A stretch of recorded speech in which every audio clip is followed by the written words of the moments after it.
Yiboneh, Yiboneh Hamikdash, Yitzion, Yitzion, Yitzion Temaneh. Yiboneh, Yiboneh, Yiboneh Hamikdash, Yitzion, Yitzion, Yitzion Temaneh. Neshama shir chadash. Shalom Aleichem, everybody. Welcome back to the Yiboneh Beit Midrash. A warm welcome, a very, very warm welcome. I want to just give a brief introduction so people understand we are using the Yakar as a basis for our discussion. The Yakar was the Talmud Muvchach, the prime disciple of the Maharal. And what we do here, we discuss Jewish philosophy mainly based on the Tanakh, based on the Torah itself. And it's called Machshava. In order to, if you want to master the discipline of Kabbalah, you have to master the discipline of Machshava first. So it's a precursor, and I invite you all to learn Machshava with us. One of the ideas, we do encourage people to learn Hebrew. So down below in the description box, please, there's a link, use it. I also encourage you to listen to previous classes, especially last week's class. And I'll put a link there below as well. Now, our real soldiers, okay, in this war are those who observe the Torah and mitzvahs, and we do have people on the front line. So we're all in this together. We are the backbone of the army, those who learn Torah. And therefore, what I'm encouraging you all to do is when you're learning, have a soldier in mind, have the Israeli army in mind. And there's a website called Just One Thing where you can take on an additional mitzvah or an additional learning schedule, and you can have a soldier in mind. They match you up with the soldier. So you're the spiritual backbone to the physical victory, Bezrat Hashem. In addition to that idea, I want to mention about tonight's class specifically. So, have in mind, our happiest day of the year is Simchas Torah. And we all know what happened on October 7, 2023, on Simchas Torah. However, keep in mind, that day turned into Tisha B'Av. And I'm going to tell you that Bezrat Hashem, the Tisha B'Av coming up, will turn into the happiest day. And that's what we're all looking forward. In Zechariah chapter 8 and 19, you don't have this on your source sheets. It says, the fast day of the 4th month, the fast day of the 5th month, the fast day of the 7th month, and the fast day of the 10th month shall be for Yehuda, for joy and happiness and for happy holidays, but love, truth, and peace. Bezrat Hashem, that will be this year. But when it says this in the Navi, it mentions these 4 fast days. These 4 fast days are not in the Torah. These are rabbinical fast days, right? The 4th month is Tammuz. The 5th month is Av. The 7th month would be the fast of Gedalia, and the 7th month in Tishrei. And the 10th month, the 10th of Teves. Keep in mind that, we have a lot of detractors. They claim the Jews today aren't the real Jews. They claim that the prophets scolded us for adding to the Torah. Hello, this verse tells us there was no scolding, there's no rebuke for the fast days kept on these days. In fact, that was the tradition, and the prophets actually agreed with them, meaning, yes, there's no tochacha, there's no rebuke, there's no admonishment. The only thing is that those days eventually will turn into days of feasting.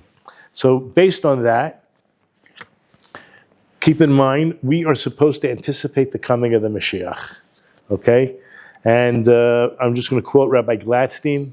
If we're really anticipating, this should be on the forefront of our mind, when we're passing through a doorway and we're touching the mezuzah, when we're putting on the tefillin, and anytime we're doing mitzvahs, okay? We're anticipating the coming of the Mashiach, and it's no question why. So many of the mitzvahs are there to remind us of God's salvation, in order to remind you that He took you out of Egypt. And He's going to take you out of the situation of Mitzarim, the state of mind, the state of being that we're in right now.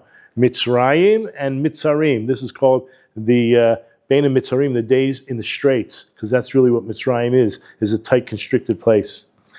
So he mentions, and I just, I kind of find it very funny because I know certain people are stuck to the news. Their heads in the news. And you know what? Rabbi Breitowitz spoke about it. Most people don't need to know all the details, right? But this is his quote. If you're looking for Mashiach, don't look at the news, okay? This is his quote. What do? You're scrolling down to look at the same news on one platform, on another platform that never even happened, that someone made up, okay, that someone else copied, that someone else put somewhere else, and which they rescinded, and they had to apologize for rescinding it, and when they finally realized it, it was false to begin with and fabricated to begin with. Okay, so calm down, relax. Don't let the news draw your emotions into whatever it is. Another idea, because we're in the 21 days, and absolutely it's really 22 days. If you count the 17th of Tammuz until, and including the 9th of Av, it's 22 days. But we all think of it as 21 days because it's 3 weeks. But really it's 22 days. But aside from that, there's many rabbis speak, and I'll give you also a link, Rabbi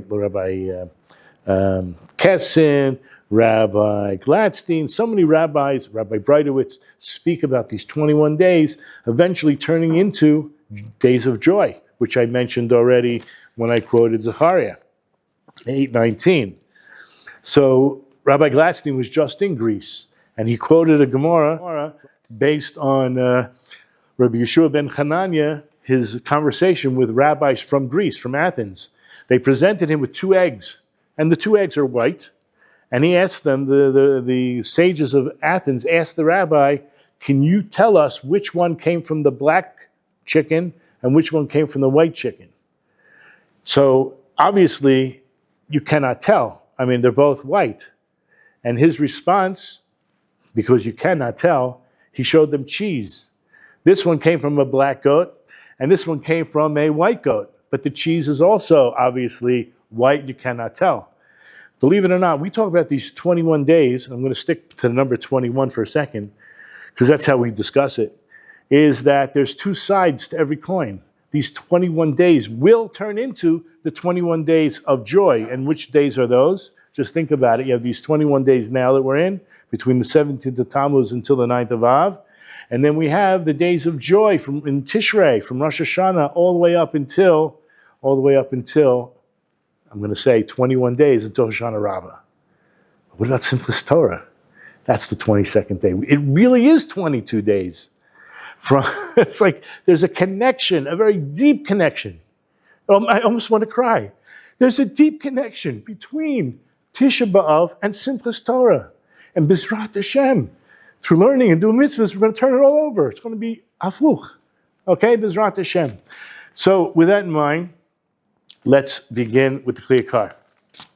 So we're in Deuteronomy, in Devorim, chapter 2, verse 25.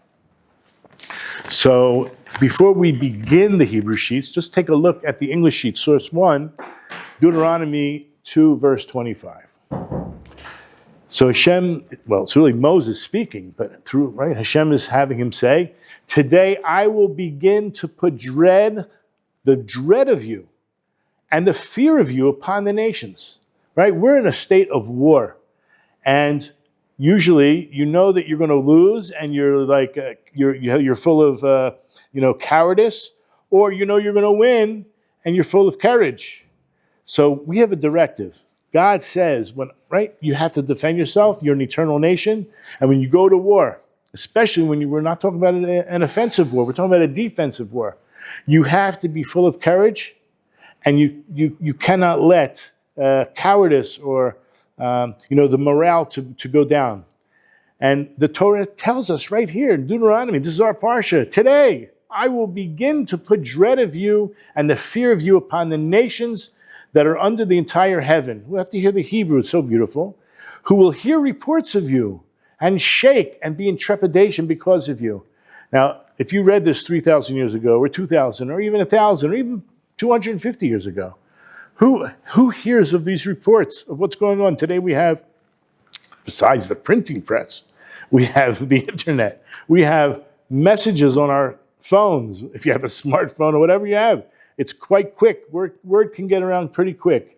Can you imagine that at that time, 3,300 years ago, today I will begin to put the dread of you and the fear of you upon the nations. So we're going to look at the words, Hayom hazeh achel, Aleph chet lamed. I'm going to start. That's really what it means. I'm going to start. And then the next word is tate. These are two important words, achel and tate. Pachtecha, I'm going to put this fear, v'yiratecha, and this another type of fear, al pnei ha'amim, right before the nations. Tachas kol shamayim. What do you have to say? Under all the heavens. Just keep in mind of the words, under all the heavens. Asher yishma'un shim'ocha. They're going to hear these reports. They're going to hear something. The ragzu, see, to me that would be more of an anger. They're going to become agitated. Let's say agitated. Here it says shaking. V'chalu. And they're going to be, again, another type of agitation or fear. Mipanecha, because of you. Now, I want to read the Rashi because this is a little bit of a continuation. Whoever listened last week, I highly suggest, I already mentioned, you have to go back and hear it again, because what we spoke about was, before the actual fall of the nation, the enemy, before they fall, they're angels. There's an archangel, there's an administrating angel, there's a sar that falls first. All the wars happen in heaven before they happen here. All we have to do is show up. I just want to give you an example. Turn to the last source, number 11, on Judges. Judges 5:20. From heaven they fought. This is the war of Sisera. The stars and from their courses fought against Sisera. Min hashamayim nilchamu hakochavim. Mim solotam. Nilchamu im Sisera. The war was happening in the heavens amongst the angels or angelic forces, and only then we show up. It's a very important concept because this is what we spoke about last week, and we're going to speak about it again. Okay, that was last week's Parsha, and right in Matos Maseh, and here we're in Devorim, and the same thing is going to be brought up. Let's look at Rashi. Rashi, what does it mean under the heaven? Isn't that strange? Why don't you say under the nations, on earth? But it's using a cover that under the heavens, tachas kol shamayim. So Rashi says this statement that nations under the whole heaven will fear the Israelites. They're going to fear us. Listen, I don't know. I mean, let them watch TV. If you saw what happened on April 13th, 14th, I mean, this was, according to the news, the biggest barrage in all of history that ever happened. And we know the results. And we should be in a state of such thankfulness and gratitude towards Hashem. We're not supposed to rely on miracles. But wait till you hear what else happened. In the last few weeks, some of the top guys, I don't know what numbers, because I think they're switching them around too. You know, how can the top guy become number 2 today? It's like, hello, we probably got the top guy, right? But anyway, hitting off their top guys, I said last week, was a sign that their SAR is going down or has been taken down. When it says here, today I will begin, we're going to see that's where the fight begins. It's going to already start in heaven and it's going to take place. So it's already been done. The question is, what are we going to see with our own eyes of what's happening? And that's like a little bit of introduction. The next part of the Rashi says, he teaches us, the sun stood still for Moses on the day of the battle with Og, although other editions say with Sichon. So what happened? Do we see anywhere in the 5 books of Moses that the sun stood still? And if you tell me Joshua, then you're not answering me correctly, because that's not in the 5 books of Moses. It's in the Tanakh. And there are other places. The question is like this. How Rashi's telling us that the sun stood still for Moses on this battle that we're now reading about. And we actually read about it also, Maseh Matos. So what's going on here? So As Rashi says, the matter became consequently known under the entire heaven, that is to the whole world. Meaning, if the sun stood still, everybody on planet Earth would see it. It would become so known that the sun stood still. So I'm not denying the sun stood still for Moses, but what this is a prophetic concept, and we're going to talk about it in today's time, when the whole world knows what took place in Israel's battles. And you don't have to be a Harvard graduate or an MIT, scientist. Israel is in the news more and has been than any other nation on the planet Earth. And I'm talking about yearly, more than, it's just unbelievable. Trust me on this.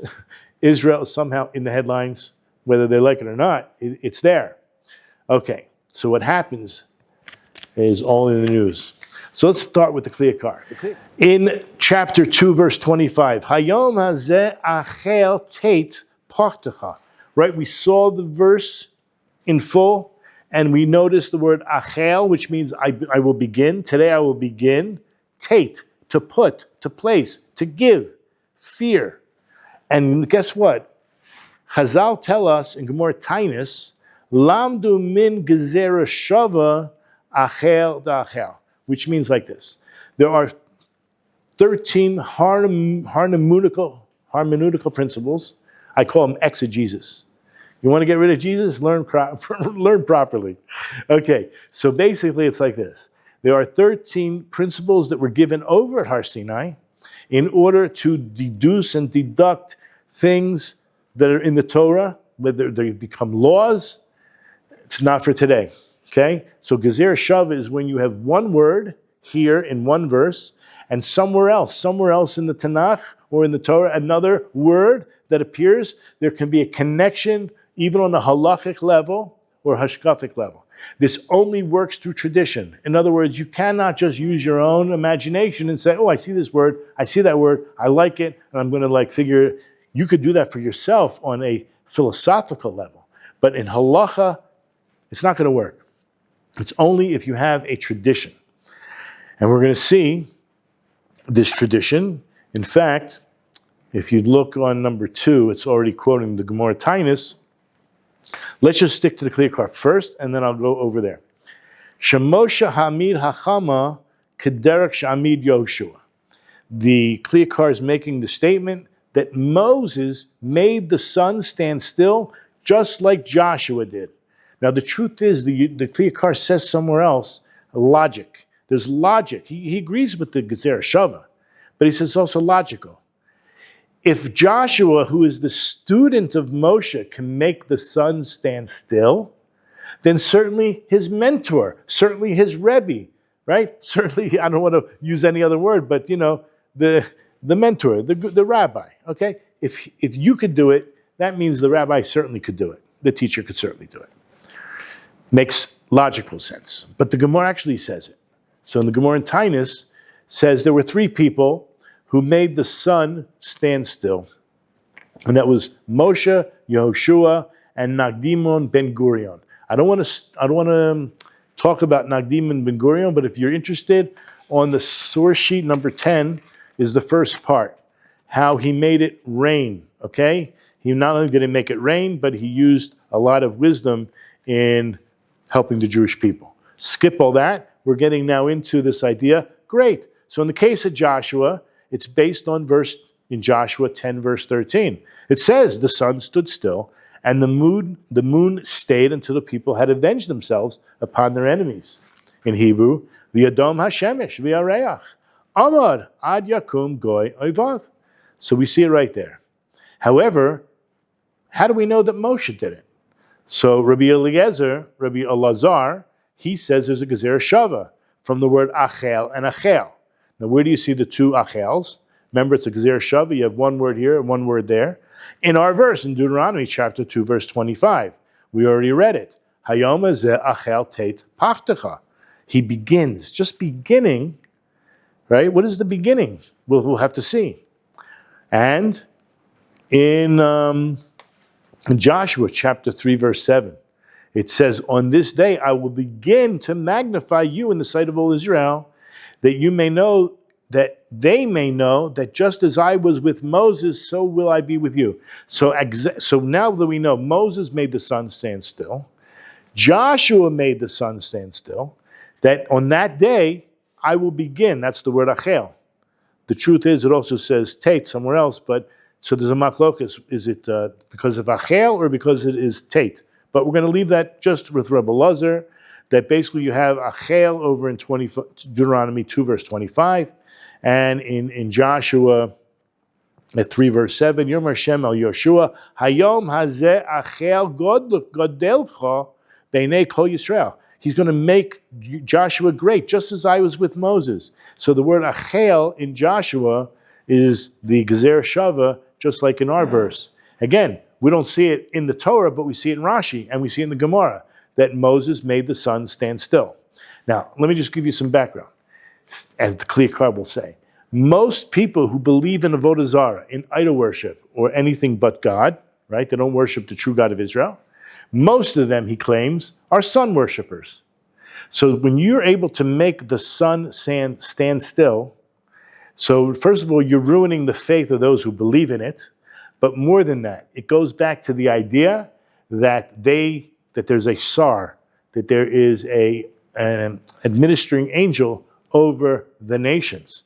And the truth is, very interesting, that the sun itself, right? They go, especially the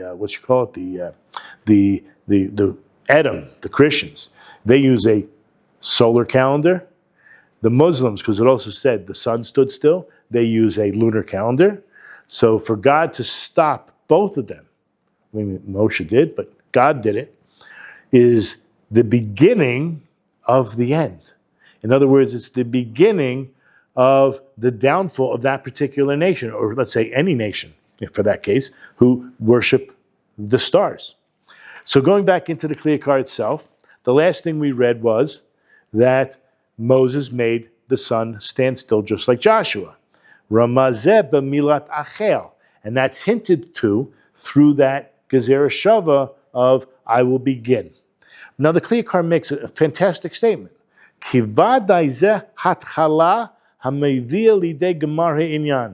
That the beginning, when you say I'm going to begin something, that means it's coming towards a conclusion. There's a beginning and there's an end. Okay, you see it in the words, Vadai ze hatchala, certainly this beginning brought about an end. Ki lo yochel liyot hagamar zulat hatchala zeh. Which basically we interpret like this, that there's not a possibility for a finishing without some kind of beginning. Lefi sha'umos batchu bekoach hamazolos. Since the nations, we're not talking about the Jews, we're talking about the non-Jews here. The non-Jews have this security, or they believe, or they trust in the power of the zodiac, in the power of the stars. V'rubam hayu oivdim l'shemesh, and at least a majority of those who worship the stars, they worship the sun. V'chein amru hamaraglim, the spies themselves, which unfortunately we know happened on Tisha B'Av, they came back with an evil report. Go to chapter 1, verse 28, which you'll find number 4 on the source sheet. Where should we go up? They ask. Our brothers have discouraged us, saying, a people greater and taller than we. So the Jewish people, some of them bought into this fake news. Why should we go up? Where should we go up? We've been completely discouraged. They told us that a people greater and taller than we, cities great and fortified, now this is the important part, up to the heavens, as we have ever seen, as we have even seen the sons of the Anakim there. What does it mean that these cities were great and fortified up to the heavens? First of all, how can that be? There's no such thing. I mean, today, unbelievable. There really are quite large buildings that even go above cloud lines. But that's Rashi says the scriptural text here is talking in exaggerated terms. Now, we speak here in metaphysical terms. So What they were saying was from a physical point of view. Now that physical point of view, they were very large and, maybe high rises. Obviously they didn't go to the heavens. But from a mystical, metaphysical point of view, they did. Meaning they believed in these angelic forces that had power. So these great cities were very mighty. They went all the way up to the heavens. It's not an exaggeration in spiritual terms. It's only an exaggeration in physical terms. In spiritual terms, it really went up to the heavens because that's what they believed in. I just want to share a comment in the Rashi based on this. 128. So this is a comment. This is an Art Scroll Rashi that has comments on Rashi. So it brings down here in source footnote number 6 from the Sifri and Chula 90b. It's obvious the cities were not literally fortified to the heavens. When the Torah or the sages speak in terms that are imprecise, such as this hyperbolic statement, which Rashi says it's hyperbole, it is not due to carelessness or lack of concern for the exact truth. This is very important when you learn Kabbalah or you're learning anything metaphysical. All things that exist in the material world exist simultaneously on levels of progressively purer spirituality, which culminate in the ultimate pristine spirituality of the divine core. The language of the Torah and the sages sometimes reflect the nature of things as they exist in the non-material dimension. It can thus sound exaggerated or imprecise to us. But keep in mind, that's what the Torah says. So Rashi says, and we read that, scriptural text here is talking in exaggerated terms. So we have to understand there's a difference between the physical world and the metaphysical world. The Yakar continues on, and he says, V'lo derek guzma amru bishamayim. It's not that he's arguing with Rashi. It's, again, he's talking in metaphysical terms. This is not an exaggeration if you think in metaphysical terms. Ella amru. What were they saying? Remember, these are not just the spies. We're talking about the fake news that Israel believed. Shekol maseh takpam uvuratam mitzad mazalo shebishamayim. They understood that these people, these non-Jews living in the land of Israel, that all of their shekol maseh, that all of their strength and actions that grow out of strength, different kinds of words for strength, was because of their mazalos in heaven, because of their belief in the constellations in heaven. But what did the Kadosh Baruch Hu do? Kadosh Baruch Hu ma pila uma, when God brought down the nation that we're fighting against, as techilat nefilatanhu al yidei shamapil techila Eloheha. That the first thing God will do will bring down. He's going to bring down that nation. How? First by bringing down their gods. Now, what do you mean their gods? Their gods are fake, but that's what they believe in. And there are angelic forces that God created over each nation. So he will bring down the Sar, he will bring down the administering angel of the nation, and then you'll see them drop. V'achar al malchei ha'adamah tered. So first he brings down the angelic forces, and afterwards he will bring down the kings. Tered. They will come down. So when you see Israel's enemies dropping, and we're not just talking about, Ahmad the terrorist. I mean, he should come down too. But when you have, and I don't have to mention their names, we all know their names. Al kein hoyasa ha'amadat ha'chama b'Moshe v'Yeshua hatkala nefilatan. Therefore, what happened? There was the standing. Moses caused the sun to stand still. Joshua caused the sun to stand still, and meaning their angels were inactive. They were not able to work. Okay? They just were standing still. They weren't moving in their orbits. They ceased to function. And that was the beginning of their fall. Ki kishahamazal oimed min tenuato, when the planets or the stars cease from moving. They stop moving. They stand. B'hechreach yiflu b'noiflim kol haboitchim bo. Then, with necessity, obvious, that the rest of their people, anybody that trusts in these, whether the leaders or the Sar, the angelic forces, will fall. V'gazru v'chalu mipanav. And the verse we saw in the verse 25 at the end, and shake and be in trepidation because of them. Al kein nirmaz amadat hachama. That's why, right? Therefore we have that hint through the Gezerah Shava that the sun stood still because of the word achel. The word achel in our verse, and the achel over there in Joshua. Lahorot shenefilatan hayasa tuluya b'hatchalazu. To teach us that the beginning of their fall began, it's hanging in this beginning. When God says, I will begin, because we're going to see shortly, nothing happened yet. This is all in the beginning. And yet, the results were the same, that they fell. Va'al zeh hatchala amar. Now we know in the very beginning, we'll look at verse 31 actually. Re'eh, hachilosi teit lefanecha et sichon ves arzo, hachel. So what does it say over there? Behold, look, behold, I have begun to deliver Sichon and his land before you, and I began to drive them out.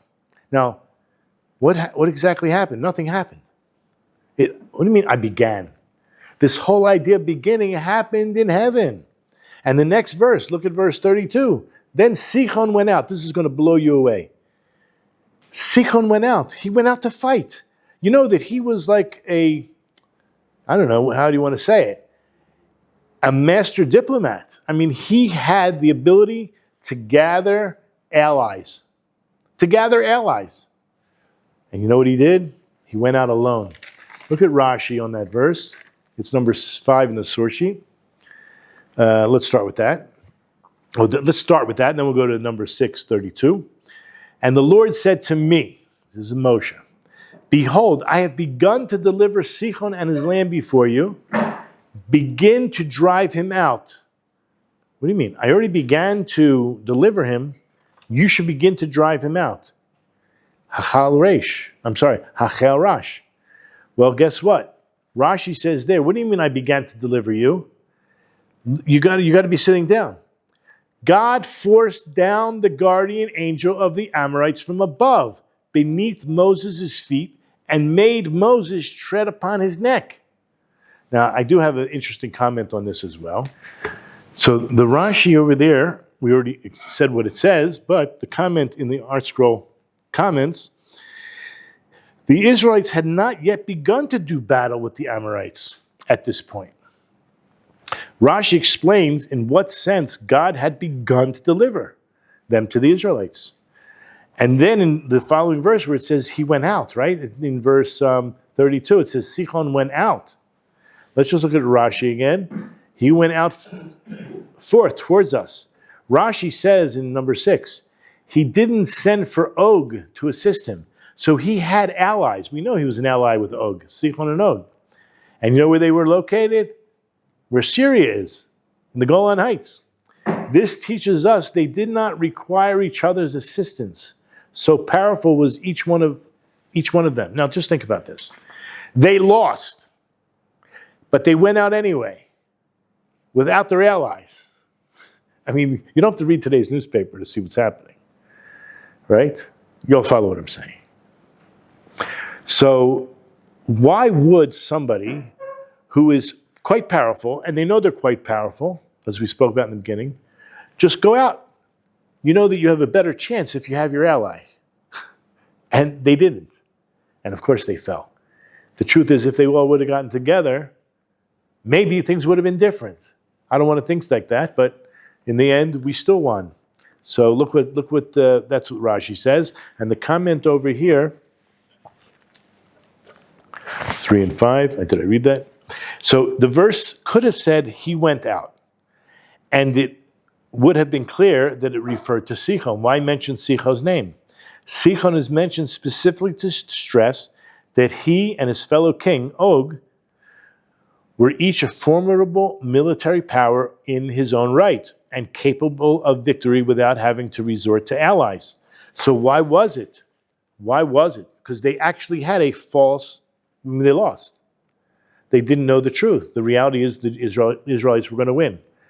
And I think that this fear, I hope this is true. You know, if they all got together, you realize on October 7th, I mean, they didn't get together. There was a lot of confusion, right? If they would have all gotten together, perhaps the result would have been different. I'm sure it would have been different. How different, I don't know, but it would have been different. And today, where they all want to come out against us, and they still don't, B'ezrat Hashem, they still won't. But I think it's very interesting when we read it like that.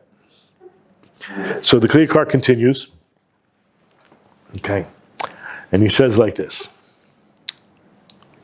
Basically what I said, we said after God says through Moshe, I have begun to deliver Sichon and his land before you to begin to drive them out.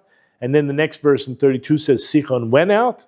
Amar hachiloti. Why does the verse say I began? And the answer, Ki adayin lo nasan klum biyado. Still nothing even happened. What do you mean I began? Im matat Hashem b'havtachato ki'ilu hi natuna kavar. If Hashem gave and his promise was met, then it means it already happened. V'im came lama amar. If that's true, then why does it say, behold, I am beginning. Kavarya gam hagamar. Already would have been, towards the finish line. It all is relating to the standing still of the sun. That was the biggest sign that they were on their way down. Certainly, through the standing of the sun, it's saying such a thing. It's declaring such a thing. And in fact, that could be what Rashi means. And Rashi said, we saw that Rashi, it says that he made, it says right there in number 5, God forced down the guardian angel of the Amorites from above, beneath Moses' feet, and made him tread upon his neck. That is the sign, that was the beginning, and that was the end, all wrapped up together. You didn't have to see the end yet here, but you know that it's coming, because there the sun had stood still. Meaning, what did we say in the beginning? What does it mean for the sun to stand still? That the fear of Israel is spread through the whole world. Whether the sun stood still, which we believe happened, or the publication, the publicizing the nisim, the miracles that is happening before our very eyes. We are living in historical, and I'll just use the word, biblical times. Okay? It's just unbelievable. You just have to open your eyes to see it. So the Yakar continues, after he quotes Rashi, Kapasa shel emorayim lamala. Fine. Aval sar lo perosh b'mikra. Where did Rashi get this from? It doesn't mention anything about the angelic forces of the enemy in the verse. Bishlama, it actually works out well. Hamaratachama ramuz b'gezer shava. It comes back to the idea that the sun stood still when he says, I will begin.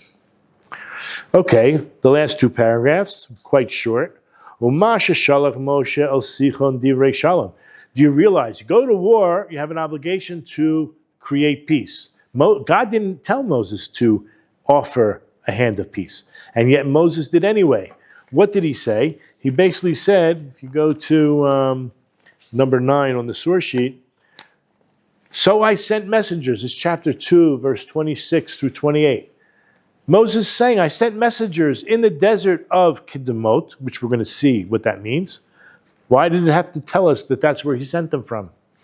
To Sichon, king of Heshbon, with words of peace, divrei shalom, saying, just let us pass through. We're not here to fight with you. We're going to stay on the path. We'll pay for whatever we take. Right? Isn't that word? That's words of peace. Right? We're not here to fight. The Rashi says over there, what does it mean I sent messengers from this place? It's called Midbar Kedemut. So it's interesting because Moses learned from God. That's our job in this world, right? We have to imitate God. God, this book, it tells us how God acts, and we're supposed to follow in his midot, in his character. So it says in Rashi, even though Hashem, the omnipresent, did not actually command Moses to call out to Sichon in peace, Moses says, I learned to do so from the incident of Sinai, what happened at Har Sinai. What happened at Har Sinai? God knew, he knows everything, that the nations would not accept the Torah, and yet he offered it anyway.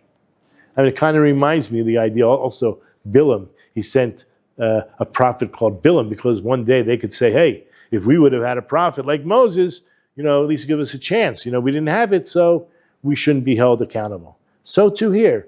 But the idea is that there was peace. There's some kind of peace, even though they're not going to accept it. You can still offer it to them so that later on they can't make this complaint. Let's just see how Rashi says it. So this idea, even though the omnipresent had not commanded me to call to Sichon in peace, I learned to do so from the incident at the desert of Sinai, meaning relating to the Torah which preceded the word Kedma. Kodma means first, that's the Torah. It was before the world existed. When the Holy One, blessed be He, was about to give the Torah to the Jewish people, He first took it around to the nations. Although it was clear to Him, Hashem knows everything, that they would not accept it. Nevertheless, He began with them in peace. So too, Moses learned and said, you know what, I'll at least offer peace, even though I know they're not going to take it. Sound familiar? It's the way of the world. There is another explanation, and I think what the clear card does, he kind of combines them both.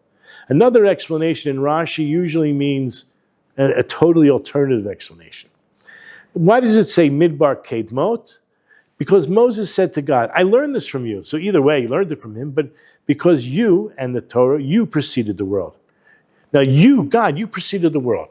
You could have released the Jews from Egypt in a flash of lightning. But instead, it took a whole year, took 10 plagues, right? This is what he says. You could have sent one flash of lightning to consume the Egyptians. But instead, you sent me from the desert to Pharaoh, saying, let my people go. But the Rashi, the Hebrew, says, Amtin, you let my people go, but it all happened slowly.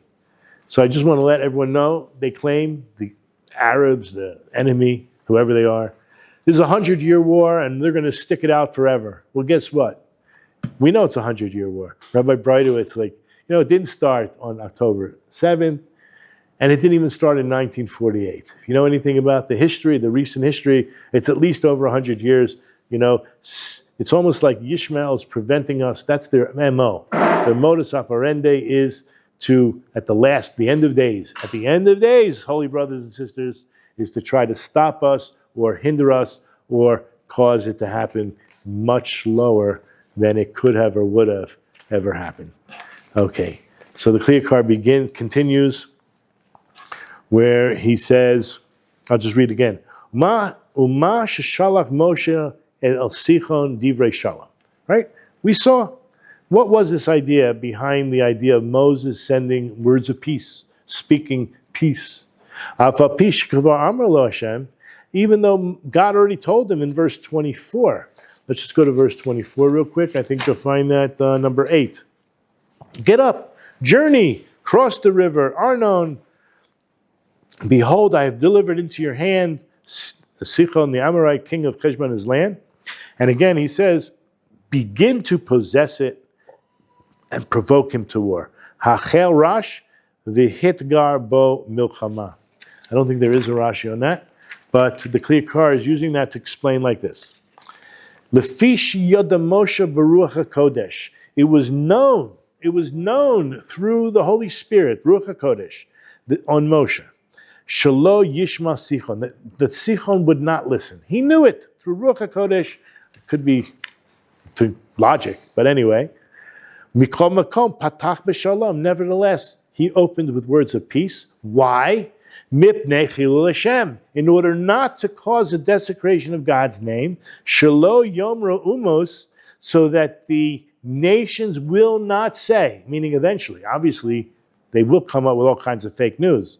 So in the end, they won't say, shaboim aleim ba'akifim, that the Jews did not, right, So they will not say that the Jews came upon them deceitfully or with deception or in a roundabout way. I mean, just think about what they're saying today.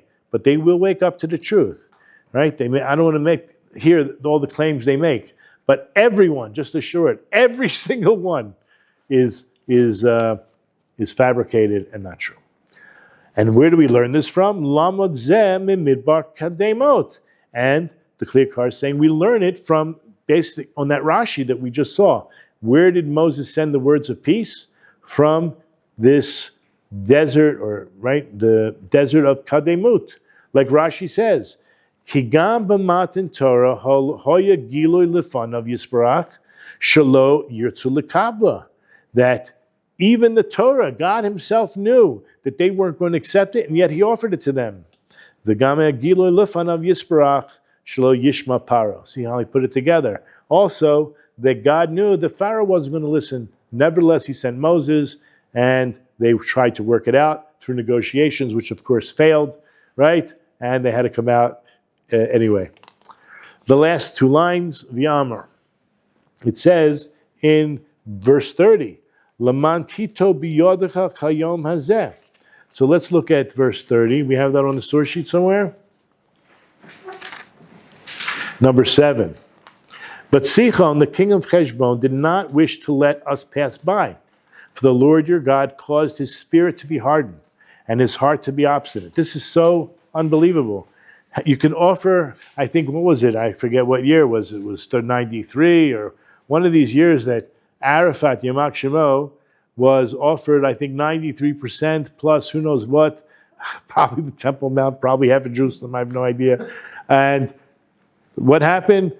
God caused his spirit to be hardened and his heart to be obstinate in order that he would give him into your hand. In the end of the day, whatever obstination, if that's a word, whatever they're hesitating to move forward in a peace process is only going to backfire big time. Okay? So the clear card ends like this. What does it mean? Hayom hazeh, in order that he would give him into your hand as this day. You may read it meaning any day, but going back to the original idea, Kamo gagal hayomi, just like the sun stood still. Hachama natuna biyodcha, just like the sun stood still. That was a sign that they were going to be given over into our hands. Kach hu haya natun biyodcha. So too, it will end up being given over into your hands. And the clear card wants to conclude, from here you have enough hints to the idea that Moses actually made the sun stand still. But we're not talking about on a physical level, although it did happen on a physical level. But again, what Rashi had said was it became so known throughout the world. Reality doesn't lie. Reality doesn't lie. And I really encourage you to go back and listen to last week's session, because it really gave a lot of background in Midrash and other Gemaras into everything that we laid out in front of us. So Bizrat Hashem, as we said, there are these 21 days, which are really 22. It ends with Tisha B'Av and ends with Simchas Torah. There's a strong connection. We don't realize the connection, but we do know, and I feel like crying every time I say it, we do know that the happiest day of the year turned into a Tisha B'Av, and Bizrat Hashem, as we see in Zechariah 8:19, that those sad days will turn into festivals. And Bizrat Hashem, this should be the last Tisha B'Av. I shouldn't say that. That this should be already the first Tisha B'Av, where we are already celebrating. Like, in other words, how I ended last week's class was this should be the last Tisha B'Av as we know it. But I'm going to say further that this should be the first Tisha B'Av of the new era, where we will celebrate an unbelievable celebration. And Bizrat Hashem, if we don't get it this time around, maybe by Simchas Torah it'll be clear that we've passed that point. But hopefully it will happen this year. And with that, I wish everyone a Shabbat Shalom and a great life. And just one thing, I'm going to put that website down below to take on more mitzvahs, learn more Torah, and help support on a metaphysical level our soldiers who are out there fighting. And with that, Shabbat Shalom. Yiboneh, Yiboneh, Yiboneh, Yitzion, Yitzion, Yitzion Temane, Yiboneh, Yiboneh, Yiboneh HaMikdash, Yitzion, Yitzion, Yitzion Temane, Yesham Hashem.